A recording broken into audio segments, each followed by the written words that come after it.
ഭോജ്ശാല കമൽ മൗല മസ്ജിദിൽ നിന്ന് ഹിന്ദു ക്ഷേത്രാവശിഷ്ടങ്ങൾ കണ്ടെടുത്തതായി കേന്ദ്ര പുരാവസ്തു വകുപ്പ് 2000 പേജുള്ള ആർക്കിയോളജിക്കൽ സർവേ റിപ്പോർട്ട് ഹൈക്കോടതിക്ക് കൈമാറി.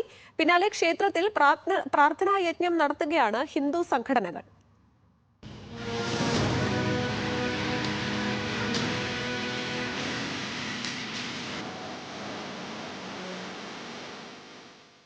മധ്യപ്രദേശിലെ ഭോജ്ശാല കമൽ മൗല മസ്ജിദിൽ കേന്ദ്ര പുരാവസ്തു വകുപ്പ് നടത്തിയ ശാസ്ത്രീയ സർവേയുടെ 2000 പേജ് റിപ്പോർട്ട് തിങ്കളാഴ്ചയാണ് മധ്യപ്രദേശ് ഹൈക്കോടതിയുടെ ഇൻഡോർ ബെഞ്ചിൽ സമർപ്പിച്ചത്.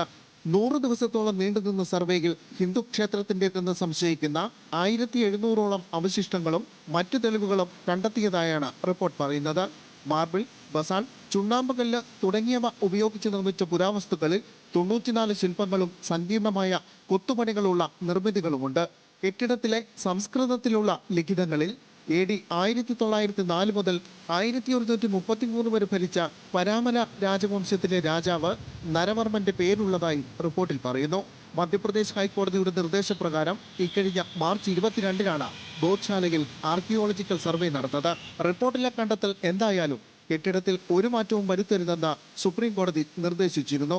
ഹിന്ദു മുസ്ലിം വിഭാഗങ്ങൾ ഒരേപോലെ ആരാധന നടത്തിയിരുന്ന മന്ദിരത്തിലെ പൂർണ്ണ അവകാശത്തിനാണ് ഹിന്ദു സംഘടനകൾ ഹൈക്കോടതിയെ സമീപിച്ചത്.